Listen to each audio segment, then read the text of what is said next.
시간 함께 살펴보실 하나님의 말씀은 민수기 36장 7절 말씀입니다. 시작. 그러면 이스라엘 자손의 상속 재산이 이 지파에서 저 지파로 이동하지 아니하리니 이는 이스라엘 자손이 저마다 자기 조상들 지파의 상속 재산을 지킬 것이기 때문이라. 아멘. 네, 저는 오늘 상속 재산을 지킬 것이라는 제목으로 하나님의 말씀과 은혜를 나누기 원합니다. 상속 재산을 지킬 것입니다. 우리 잠시 기도하고 시작하겠습니다. 사랑과 은혜가 풍성하신 참 좋으신 하나님 아버지, 이 오후 시간에도 우리가 주님을 찬양하고 경배드리며 또 주님 말씀 앞으로 나올 수 있도록 복된 시간 허락해 주셔서 감사합니다. 이 시간 우리의 마음을 성령님으로 충만케 해 주시고 우리가 믿음의 눈을 들어서 오직 주님만을 바라볼 수 있는 귀하고 복된 시간 될 수 있도록 주님 주관해 주시기를 원합니다. 이 시간을 강하신 주님의 손에 온전히 맡겨드리며 우리 주 예수 그리스도의 이름으로 기도드렸습니다. 아멘. 네, 오늘 말씀의 제목은 상속 재산을 지킬 것입니다. 이스라엘 자손의 출애굽 여정은 하나님께서 그들의 조상 아브라함과 이삭과 야곱에게 약속하신 약속의 땅 가나안 땅을 상속 재산으로 차지하기 위한 여정이라고 할 수가 있습니다. 그리고 오늘 믿음의 길을 걸어가는 우리들의 여정은 하늘의 영광과 주님의 왕국을 상속 재산으로 차지하기 위한 여정이라고 할 수가 있을 것입니다. 성경에서 상속자라고 할 때는 주로 아들들의 이름을 언급하고 있습니다. 그러면서도 성경은 특별히 슬로브앗의 딸들이라고 하는 5명의 딸들이 차지한 상속 재산에 대해서 자주 언급하면서 강조하고 있습니다. 슬로브앗의 딸들은 민수기 말씀 안에서 26장과 27장 그리고 오늘의 말씀인 민수기 36장까지 총 3번에 걸쳐서 언급되고 있습니다. 또한 여호수아기와 역대기상 말씀에서도 슬로브앗의 딸들이 언급되고 있습니다. 성경 말씀이 이처럼 슬로브앗의 딸들을 자주 반복해서 언급하고 있는 까닭은 이 딸들이 무엇인가 대단한 사람들이었기 때문이 아니라 하나님께서 이스라엘 자손이 차지한 상속 재산을 중요하게 다루고 계시기 때문입니다. 우리는 앞서 민수기 27장 말씀을 살펴볼 때 모압 여인 룻이 차지하게 되었던 상속 재산과 그 가문과 혈통을 이어받아서 친족 구속자의 역할을 수행하였던 보아스에 대해서 살펴보았던 적이 있습니다. 오늘은 우리가 민수기의 마지막 장인 민수기 36장 말씀을 통해서 우리가 차지할 하늘의 상속 재산에 대해서 생각해보고 전체 민수기 말씀을 마무리해보도록 하겠습니다. 주님께서 이 시간을 큰 은혜로 이끌어 주시기를 원합니다. 이제 우리 함께 민수기 36장 1절에서 4절까지 말씀부터 보시겠습니다. 요셉의 아들들의 가족들 중에서 므낫세의 손자요 마길의 아들인 길르앗 자손 가족들의 우두머리 아버지들이 가까이 와서 모세와 통치자들 곧 이스라엘 자손의 우두머리 아버지들 앞에서 말하여 이르되 주께서 내 주에게 명령하사 그 땅을 제비 뽑아 이스라엘 자손에게 상속 재산으로 주게 하셨으며 또 주께서 내 주에게 명령하사 우리 형제 슬로브앗의 상속 재산을 그의 딸들에게 주게 하셨나이다. 그런데 그들이 이스라엘 자손에 속한 다른 지파의 아들들 중 하나에게 시집가면 그들의 상속 재산이 우리 조상들의 상속 재산에서 떨어져 나가 그들을 받아들일 지파의 상속 재산에 더해지리니 그러면 그것이 우리의 상속 재산 몫에서 떨어져 나갈 것이며 이스라엘 자손의 희년이 올 때에 그들의 상속 재산이 그들을 받아들인 지파의 상속 재산에 더해지고 이로써 그들의 상속 재산이 우리 조상들 지파의 상속 재산에서 떠나리이다 하니.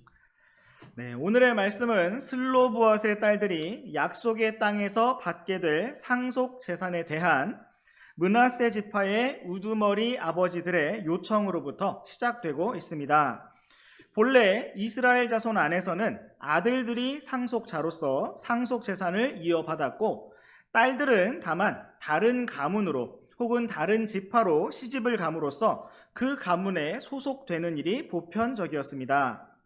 그런데 슬로브앗의 5딸들은 그들의 아버지 슬로브앗이 단 한 명의 아들도 남기지 아니하고 오직 딸만 5명을 남겼기 때문에 특별한 예외의 경우로 딸들이 각각의 상속자로서 약속의 땅을 분배받게 되었습니다. 그런데 만약 이 딸들이 이스라엘의 다른 지파로 시집을 가게 되면 본래 다른 딸들은 상속 재산이 없이 시집을 가는 것이었지만 슬로브앗의 딸들은 자신에게 주어진 상속 재산을 가지고 시집을 가는 모양새가 되었습니다. 그러므로 므낫세 지파의 우두머리들은 그들 지파에 속한 므낫세에게 속한 상속 재산이 다른 지파로 넘어가게 될 것을 걱정하였습니다. 그들은 아직 약속의 땅에 들어가지도 않았고 실제로 상속 재산을 분배받지도 않았지만 이후에 발생하게 될 미래의 일까지도 계산하고 예상하고 있었던 것입니다. 어찌 보면 그들의 이러한 생각과 요청은 매우 훌륭한 것입니다. 왜냐하면 그들은 정말로 자신들이 약속의 땅에 들어갈 것이고 상속 재산을 차지하게 될 것이라고 믿고 여기고 계산하고 있었기 때문입니다. 이러한 므낫세 지파의 우두머리 아버지들의 요청은 매우 실제적인 믿음을 기반으로 한 것이었습니다. 이와 같은 믿음의 계획이 오늘 우리에게도 필요합니다. 우리는 이 땅을 살아가면서 주로 이 땅에 속한 일들을 계획하고 예상하고 걱정하고 준비하면서 살아갑니다. 내일은 무슨 일을 해야 하고 다음 주에는 무슨 일을 해야 하고 몇 주 뒤에는 시험이 있고 또 몇 달 뒤에는 무슨 일이 있고 몇 년 뒤에는 무엇을 해야 한다라고 생각합니다. 이처럼 미래에 일어날 일들을 계획하고 예상하고 준비하는 것은 매우 지혜롭고 필요한 일입니다. 그렇다면 우리가 정말 지혜롭게 준비해야 하는 궁극적인 것은 무엇일까요? 우리 잠시 모세가 기록한 시편인 시편 90편 12절 말씀을 보시겠습니다. 시작. 그런즉 우리에게 우리의 날수 세는 것을 가르치사 우리가 지혜에 이르도록 우리 마음을 쓰게 하소서. 아멘. 모세는 주님께 기도하기를 우리에게 우리의 날수 세는 것을 가르치사 우리가 지혜에 이르도록 우리 마음을 쓰게 해주시라고 요청하였습니다. 모세가 주님 앞에 구하였던 기도는 바로 우리의 날수 세는 것을 가르쳐 주시라는 것이었습니다. 이것은 우리의 삶이 너무나 짧고 유한하다는 사실을 의미하는 것입니다. 우리가 먼 미래의 일들까지도 예상하고 준비하고 계획한다 할지라도 우리가 정작 우리에게 반드시 다가올 미래인 영원한 주님의 왕국을 계산하지 않는다면 그것은 참으로 어리석은 인생이라고 할 수밖에 없을 것입니다. 우리가 10년 뒤, 20년 뒤 우리의 성공과 직장을 계산하면서도 영원한 보상과 영광을 계산하지 않는다면 그것은 참으로 안타까운 인생이라고 말할 수밖에 없을 것입니다. 그러므로 우리 또한 모세와 같이 주님께서 우리의 날수 세는 것을 가르치셔서 우리가 지혜에 이르도록 우리 마음을 쓰게 해달라고 기도하기를 원합니다. 우리의 마음이 주님께서 우리에게 주실 영원한 상속 재산을 향해 쓰여지기를 원합니다. 이제 우리 다시 민수기 말씀으로 돌아오셔서 민수기 36장 5절부터 9절까지 말씀을 번갈아 읽어보시겠습니다. 모세가 주의 말씀에 따라 이스라엘 자손에게 명령하여 이르되 요셉의 아들들 지파가 잘 말하였도다. 슬로브앗의 딸들에 관하여 주께서 명령하신 것이 이러하니라. 이르시되 그들은 자기가 가장 좋다고 생각하는 사람에게 시집가되 오직 그들의 아버지 지파 가족에게만 시집 갈지니라. 그러면 이스라엘 자손의 상속 재산이 이 지파에서 저 지파로 이동하지 아니하리니 이는 이스라엘 자손이 저마다 자기 조상들 지파의 상속 재산을 지킬 것이기 때문이라. 이스라엘 자손의 어떤 지파 중에서 상속 재산을 소유하는 모든 딸은 자기 아버지 지파의 가족 중 한 사람의 아내가 될 것이니라. 그러면 이스라엘 자손이 저마다 자기 조상들의 상속 재산을 차지하게 되리라. 상속 재산은 한 지파에서 다른 지파로 이동할 수 없으며 이스라엘 자손 지파들에 속한 모든 자는 자기 상속 재산을 지킬지니라 하시느니라 하니라. 네, 하나님께서는 처음에 슬로브앗의 딸들의 요청을 들어주셔서 그들에게 상속 재산을 주시겠다 하셨고, 이번에는 므낫세 지파의 우두머리 아버지들의 요청을 들어주셨습니다.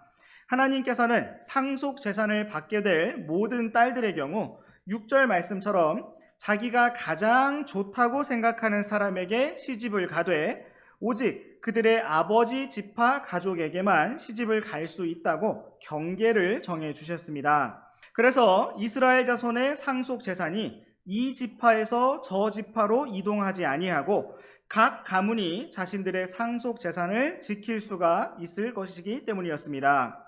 이처럼 하나님께서는 이스라엘 자손 지파들에 속한 모든 자는 자기 상속 재산을 지킬 것이라고 말씀하셨습니다. 이제 우리와 함께 10절 말씀을 읽어보시겠습니다. 시작. 슬로브앗의 딸들이 주께서 모세에게 명령하신 대로 그렇게 행하니라. 아멘. 이 말씀과 같이 슬로브앗의 딸들은 주의 명령에 따라 그렇게 하나님께서 정하신 므낫세 지파라는 경계 안에서 시집을 갔습니다. 이와 같은 결혼의 경계와 또 그 원리는 오늘날 모든 성도들에게도 동일하게 적용될 수 있습니다. 우리 함께 고린도 후서 말씀을 보시겠습니다. 고린도 후서 6장 14절과 15절 말씀 한 절씩 번갈아 읽으시겠습니다. 너희는 믿지 않는 자들과 공평하지 않게 멍에를 같이 매지 말라. 의가 불의와 무슨 사귐을 갖겠느냐? 빛이 어둠과 무슨 친교를 나누겠느냐? 그리스도가 벨리알과 무슨 일치를 보겠느냐? 혹은 믿는 자가 믿지 않는 자와 무슨 몫을 나누겠느냐? 네, 이 말씀은 주님을 믿는 성도와 믿지 않는 세상 사람이 함께 멍에를 맬 수 없고 사귐을 가질 수 없고 친교를 나눌 수 없고 일치할 수 없으며 함께 몫을 나눌 수가 없음을 말씀하고 있습니다. 이 말씀은 우리들의 삶의 여러 가지 영역에 적용될 수가 있을 것인데 특별히 이 시간에는 결혼에 대해서 적용해 보기를 원합니다. 이 말씀을 기억하시면서 우리 함께 또한 베드로전서 3장 말씀을 보시겠습니다. 베드로전서 3장 7절 말씀을 우리 함께 읽어보시겠습니다. 시작. 남편들아 이와 같이 너희도 지식에 따라 그들과 동거하고 아내를 더 약한 그릇이요 또 생명의 은혜를 함께 상속받을 자로 여기고 존중하라. 그래야 너희 기도가 방해를 받지 아니하리라. 아멘. 네, 이 말씀은 남편과 아내의 관계를 생명의 은혜를 함께 상속받을 자라고 말씀하고 있습니다. 남편과 아내는 함께 주님을 따르고 섬기면서 함께 상속 재산을 받게 될 함께 멍에를 지는 동료 일꾼이며 한 몸입니다. 그렇다면 이러한 말씀 안에서 주님을 믿고 따르는 성도가 구원받지 않은 하나님을 알지 못하는 세상 사람들과 결혼한다면 어떠한 일이 벌어질 것인가 우리가 생각해 볼 수가 있습니다. 어쩌면 육신적으로는 세상적으로는 잠시 동안 만족할 수도 있고 어쩌면 세상에서 행복할 수도 있을 것입니다. 그러나 믿음의 삶을 걸어가는 그 길에 있어서는 길을 잃어버릴 수밖에 없고 그 뒤에 태어날 자녀들도 주님을 따르는 믿음의 자녀들로 길러내기가 너무나 어려울 것입니다. 그러므로 하나님께서 슬로브앗의 딸들에게 주신 결혼의 원리는 오늘 우리 모든 성도들에게 동일하게 적용될 수가 있고 더욱 강력하게 적용될 필요가 있습니다. 특별히 이 자리에 함께 앉아있는 우리 청년들, 또 중고등부 형제자매들, 또 아직은 어리지만 우리 초등부 형제자매들까지 이 말씀을 마음에 잘 간직하시기를 부탁드리겠습니다. 이것은 저의 말이 아니고 어떤 사람의 말이 아니고 하나님의 말씀이므로 우리의 영원한 상속 재산을 지키기 위해서 이 말씀을 마음 깊이 새기고 간직하시기를 바랍니다.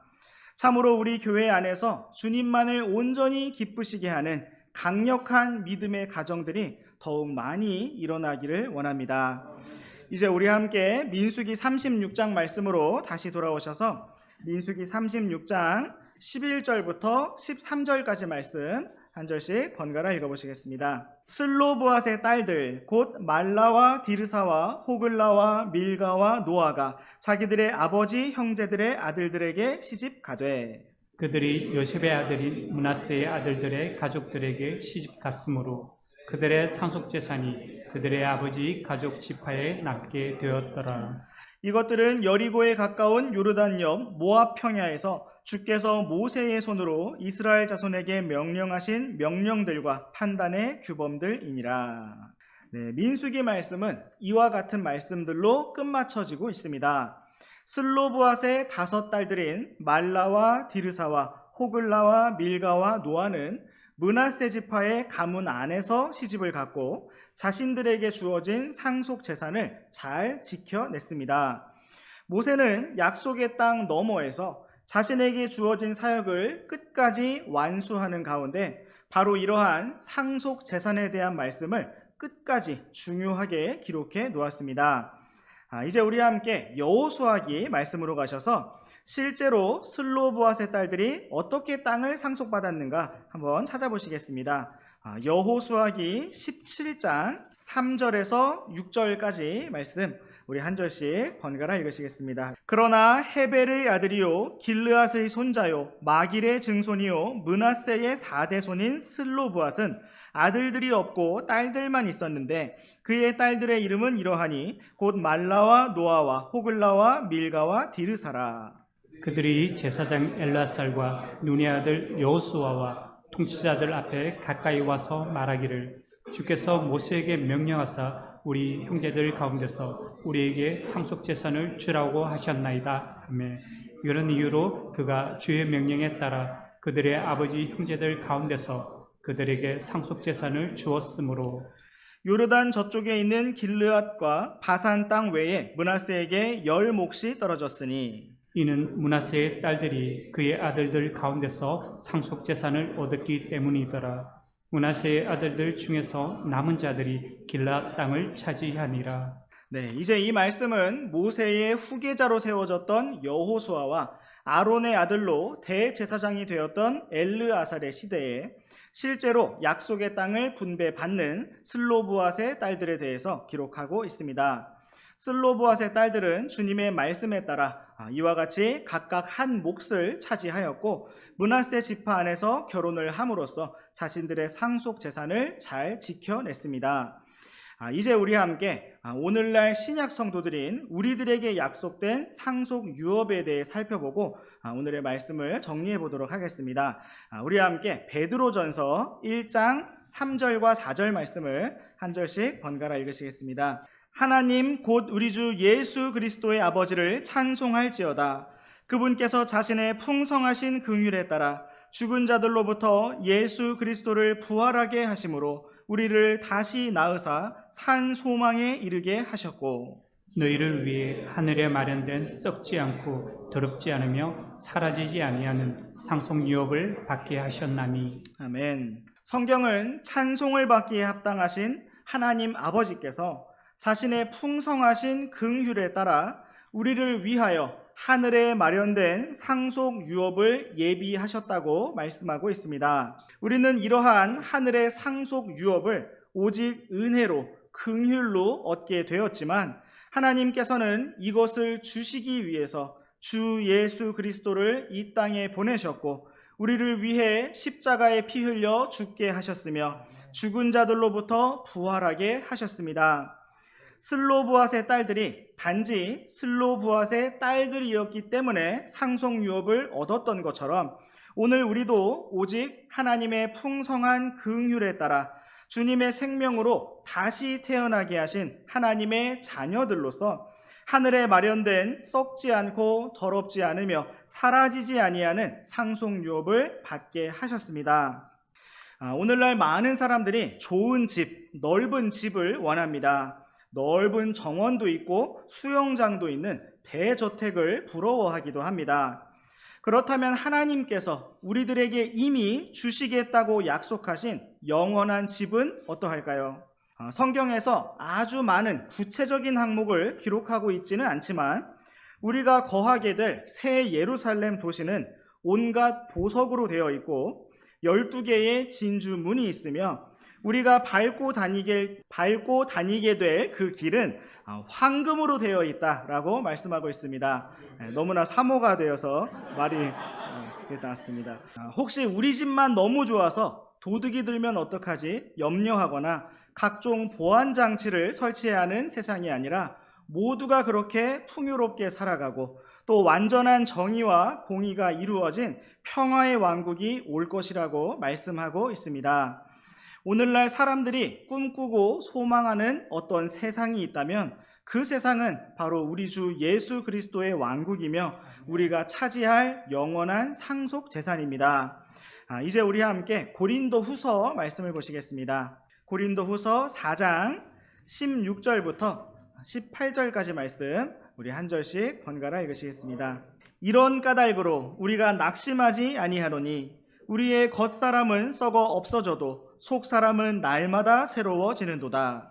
이는 잠시 존재하는 우리의 가벼운 고난이 우리를 위해 훨씬 더 뛰어나고 영원한 영광의 무거운 것을 이루기 때문이라. 우리는 보이는 것들을 바라보지 아니하고 보이지 아니하는 것들을 바라보나니 보이는 것들은 잠깐 있을 뿐이나 보이지 아니하는 것들은 영원하니라. 아멘. 사도 바울은 주님을 섬기는 삶을 살면서 낙심할 만한 일들이 참 많았습니다.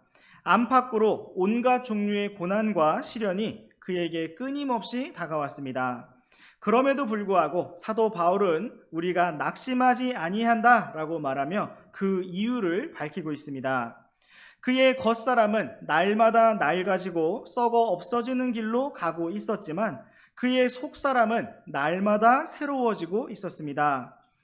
그 이유는 17절 말씀처럼 이 땅에서 단지 잠시 존재하는 가벼운 고난이 훨씬 더 뛰어나고 영원한 영광의 무거운 것을 이루기 때문이라고 말씀하고 있습니다.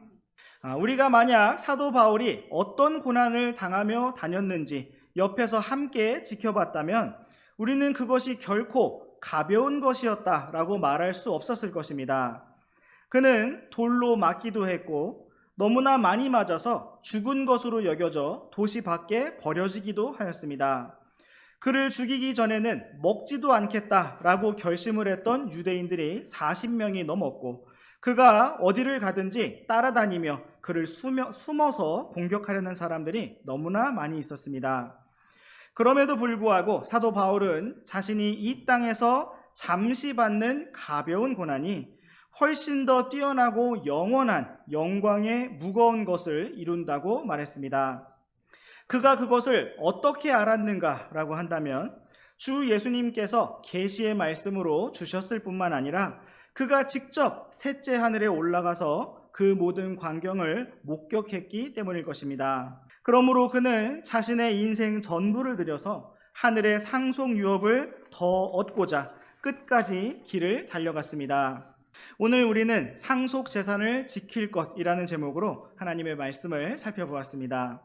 우리에게는 우리가 구원을 받았을 때 오직 은혜와 긍휼로 약속해 주신 놀라운 하늘의 상속 유업이 있습니다. 그것은 오직 은혜로 우리에게 주신 것입니다. 그러나 그것이 전부가 아닙니다.